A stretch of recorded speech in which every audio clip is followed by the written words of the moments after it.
საღამოშვიდობის ეთერში მრავალკუთხედი რეგიონულ მაუწყებელთა ასოციაციის მიერ მომზადებულ გადაცემას საქართველოს ყველა რეგიონი უყურებს და უსმენს კიდეც. დღევანდელ გადაცემაში კი თქვენ ნახავთ.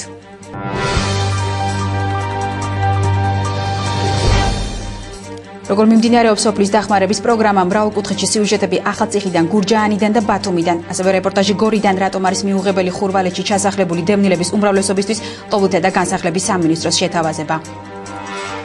როდის დასრულდება ჯავახიშვილის უნივერსიტეტის ქვემო ქართლის უგეყოფილ ფილიალში საქმის ძიება და როდის მიიღებენ დაზარალებული სტუდენტები კუთვნილ დიპლომებს. ასევე მრავალკუთხედში გაიგებთ მაგისტრატურის დაფინანსების სქემას. ჩვენი ჟურნალისტები არკვევდნენ, რატომ აფინანსებს სახელმწიფო მხოლოდ 100 მაგისტრანტს. ჰოსპიტალური რეფორმის მეორე ნაწილი. სადაზღვევო კომპანიები რეგიონებში საავადმყოფოების მშენებლობას იწყებენ. ნახეთ სიუჟეტები სენაკიდან, ჭიათურიდან და გურიიდან.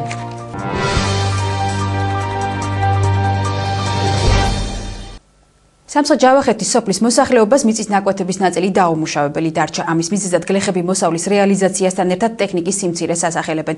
სოფლის დახმარების პროგრამის ფარგლებში გამოყოფილი 4 ტრაქტორი, რომ მუნიციპალიტეტს არ ყოფნის ადგილობრივ გამგეობაშიც აღიარებენ. სამცხე-ჯავახეთში სახელმწიფო კომბაინების არ ქონის გამო კი გლეხებს გრძელ რიგში დგომა უწევთ. მეცრე-არხის ჟურნალისტების სიუჟეტი. 3 წლის წინ პრეზიდენტის ნაჩუქარ ტრაქტორებზე დიდი რიგის გამო გლეხები იძულებულნი არიან მიწის დასამუშავებლად კერძო მექანიზატორები მოძებნონ.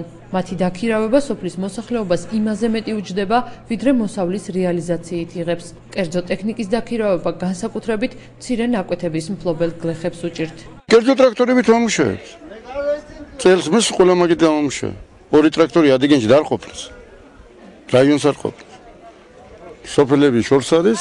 კერძო ტრაქტორებსა და იმასე მთავრობის ტრაქტორებში განსხვავდება 50 თეთრიდან 70 თეთრამდე. რომ მოხნა. მე ვიყენებ იმას მთავრობის ტრაქტორებს. მცირეა, დამატება უნდა სოფელში. იმიტომ რომ ჩვენი რაიონის ხალხს გაღმა ზონაში რო გადიან ბოლაჯური გინდა კიკინეთი, იქით არ ყოფნით ტრაქტორები. ყველას ერთდროულად უნდა კაი ამიჩი დამუშავება. სახნავიან მოსავლის ასაღები ტექნიკა იმდენად ძვირია, რომ ის შეძენას არა მარტო გლეხი, არამედ მსხვილი ფერმერიც ვერ ახერხებს. რეგიონში სოფლის მოსახლეობის პრობლემას, რომ მიწის ფართობების ნაწილი დაუმუშავებელი რჩება, ახალციხის მუნიციპალიტეტის გამგებელიც იზიარებს. დავით ათუნაშვილი ამის მიზეზად სოფლად არასაკმარის ტექნიკას ასახელებს. 4 ტრაქტორი მუნიციპალიტეტს არ ყოფნის და ამის სიმცირის გამო არის ცოტა უკმაყოფილება, რომ ერთდროულად ხდება თქვა ყველა სოფელში ის ხონათესას დაწყებაც, კულტივაციის გაკეთებას, კომბაინის ეკონომიკის გამო ხდება ბევრი მიწების არ დამუშავება, გლეხს იმედი არ აქვს, რომ თქვა რომ დათესავს ის მოსავალს მოიმკის უკვე აი ამ კომბაინის გამო. ხელისუფლებამ სხვადასხვა ქვეყნისა თუ ორგანიზაციების ნაჩუქარი ტექნიკა 2008 წელს მუნიციპალიტეტებთან შექმნილ ამხანაგობებს გადასცა. თითო რაიონს 2-3 ტრაქტორი ერგო. ტექნიკას გლეხებისთვის მიწის ნაკვეთები შეღავათიან ფასებში უნდა მოეხნათ. პრეზიდენტის ნაჩუქარი ტრაქტორების მიერ შესრულებული სამუშაოების ფასებს თავად ამხანაგობები არეგულირებენ. ამხანაგობა გლეხებისგან მხოლოდ იმ თანხას იღებს, რაც მიწის დამუშავებისთვისაა საჭირო. აცხადებს ამხანაგობის თავმჯდომარე. შეუძლია შეგვიკვეთოს თვითონ გამგებელმა მოსახლეობის სახელით და გეგმიურად ჩვენ აუცილებლად უნდა შევიდეთ ყველა საკრებულოში და შევუსრულოთ სამუშაოები ჩვენს მოსახლეობას. ფასი რეგულირდება ამხანაგობის წევრების გადაწყვეტილებით და ოქმით, მაგრამ ძალიან დიდი გავლენას ახდენს ფასის რეგულირებაზე დიზელის საწვავის ფასის ცვალებადობა. გაზაფხულზე 1 მიაწედი მიწის ნაკვეთის მოხნა იყო ლარი და 50 თეთრი. შემდეგ ლარი და 60 თეთრი საწვავის ფასის აწევასთან დაკავშირებით. ხელისუფლების განცხადებით მწირი ტექნიკა სოფლის მეურნეობის განვითარებისთვის ერთ-ერთი ხელისშემშლელი ფაქტორია. სწორედ ამიტომ სოფლის მეურნეობის სამინისტრო სამცხე-ჯავახეთში ცენტრალური ბაზის მშენებლობას იწყებს, რომელიც რეგიონის მოსახლეობას დამატებითი ტექნიკით მოემსახურება. 10 ტრაქტორი უკვე ახალციხეშია. ეს ტრაქტორები ჩამოვიყვანეთ 2 თვეა უკვე. ეს ტრაქტორები ასრულებს ყველანაირ სამუშაოს. მოხნა, რასაც ქვია კულტივაცია, თესვა. ფასებიც არის შედარებით იაფი რა, სხვა ტექნიკასთან, აი სხვა არის ამხანაგობები, რომლებიც ხნავენ. არ ვიცი, მაგრამ შეგებიცი რომ შედარებით იაფია ეს ჩვენი ტარიფები. ამჟამად საქართველოში 105 ამხანაგობაა შექმნილი, რომლებიც 355 ტრაქტორს, 629 სასოფლო სამეურნეო მანქანასა და მხოლოდ 1 მარცვლეულის ასაღებ კომბაინს ითვლის. რამდენიმე თვეში გლეხები მიწის ნაკვეთებში მოსავლის აღებას დაიწყებენ და მოსახლეობა არანაკლებ დიდი პრობლემის წინაშე დადგება. სამცხე ჯავახეთში სახელმწიფო კომბაინების არ ქონის გამო გლეხებს გრძელ რიგში დგომა ახლა უკვე კერძო კომბაინებისთვის მოუწევთ.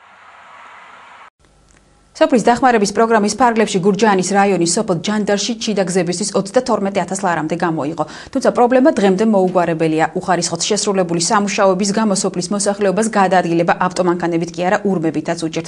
როდის მოგვარდება სანიაღვრე არხების პრობლემა და რაში იხარჯება გამოყოფილი თანხები, ტელეკომპანია გურჯაანის ჟურნალისტები არკვევდნენ. აიგრე რომ დაიყვებით გზა კიდე სულ დახრამულია. რკინიგზის ხიდთან ისეთი ცუდი გადასასვლელია, თუ არ იმარჯვა ადამიანმა, ან ცხენი გადაუბრუნდება, ან მანქანა. და როცა გადაბრუნდება, მაშინ უნდა გააკეთო. ამ გზას ჭანდრის სავარგულებისკენ მივყავართ. აქ გავლა გლეხებს საკუთარ ნაკვეთებში სამუშაოდ დღეში რამდენჯერმე უხდებათ. იმის მიუხედავად, რომ ის არაერთხელ შეაკეთეს, მოვარდნილმა ნიაღვარმა ისევ დახრამა. სანიაღვრე არხები კი, რომელთა რეაბილიტაცია რამდენიმე თვის წინ დაიწყო და გაურკვეველი ვადით შეჩერდა, ისევ ამოავსო და სახლები დატბორა. სანამ არჩევნები მოიდოდა, აიგ დარბოდნენ 40 ადამიანი. აგე მთელი სოფლის წყარი მოდის და რკინიგზის ხიდქვეშ გამოდის. მთელი სოფლის წყარი საფლავებიდან ზევიდან. მოდის აქა და აგე იქ იყოფა შუაზე. აქეთ მხარესაც მოჭაგეთ, ჩემი სახლი სულ დაიტბორა. აბა როდი გააკეთე, სად გააკეთე? აბა გაკეთებულია. აი წამოდგე იქ 1,9 კილომეტრის შემდეგ გამოვყეთ ერთი რა ამბავია, ტაჭკა ვერ ჩაულია, მანქანა ვერ ჩაულია. გაკეთებულია ეს, ა? იმის გამო რომ გზა ავარიულია, როგორც ადგილობრივები ამბობენ, აქ მოძრაობა მარტო მანქანით კი არა, ურმითაც საშიშია. არადა გასულ წელს სავარგულებამდე მისასვლელი და შიდა გზებისთვის სოფლის დახმარების პროგრამით 11,120 ლარი დაიხარჯა. თუ ამას წლევანდელ გაორმაგებულ თანხებსაც დავამატებ, მათ შორის ღვარსადენების, ამბულატორიის და სასაფლაომდე მისასვლელი გზის რეაბილიტაციისთვის ეს თანხა 32,000 ლარამდე იზრდება. პრობლემები კი კვლავ ხელახლაა მოსაგვარებელი.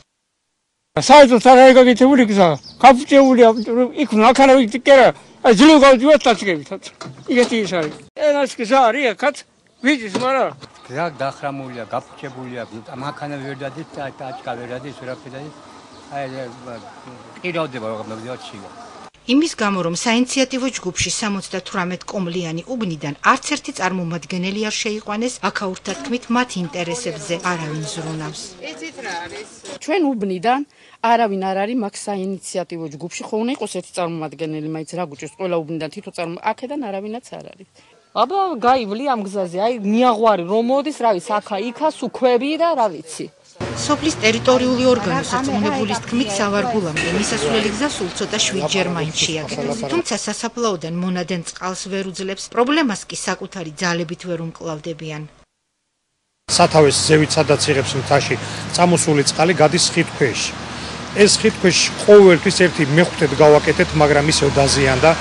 მე მინდა რომ ზემდგომთან დავაყენო საკითხი. მუნიციპალიტეტის არქიტექტურის, ეკონომიკისა და ინფრასტრუქტურის განვითარების სამსახურის უფროსი პრობლემას არ უარყოფს და ამბობს, რომ სასაფლაომდე მისასვლელი გზა და იქ მიმდებარე ღვარსადენები ხელახლა საჭიროებს შეკეთებას. რაც შეეხება სავარგულებთან დამაკავშირებელ გზას და სტადიონის უბანში უყურადღებოდ მიტოვებულ ღვარსადენებს, კონკრეტული გადაწყვეტილების მიღებამდე მასჯერ კომისია შეისწავლის. ახლა ხმარდება სოფლებში პირველ რიგში მოსაგვარებელი პრობლემებს, როგორიც არის ზოგიერთ სოფელში შიდა საუბნო და სავარგულებში მისასვლელი გზების სარეაბილიტაციო სამუშაოები, არსებული ღვარსადენების გაწმენდის და ახალი ღვარსადენების მოწყობის სამუშაოები. რაც შეეხება სასაფლაოს მისასვლელი გზის ღვარსადენს, რომელიც ძლიერი ჭარბი ნალექების შედეგად ამოივსო ხელახლა, შენებელი ხელმეორედ შეასრულებს სამუშაოებს. გზის რეაბილიტაციას დავგეგმავთ და შევასრულებთ უახლოეს ხანებში მუნიციპალური ბიუჯეტიდან. სულ რეგიონში სოფლის მხარდაჭერის პროგრამით 4,992,999 ლარი გამოიყო. მსგავსი პრობლემები კი არაერთ სოფელს აწუხებს.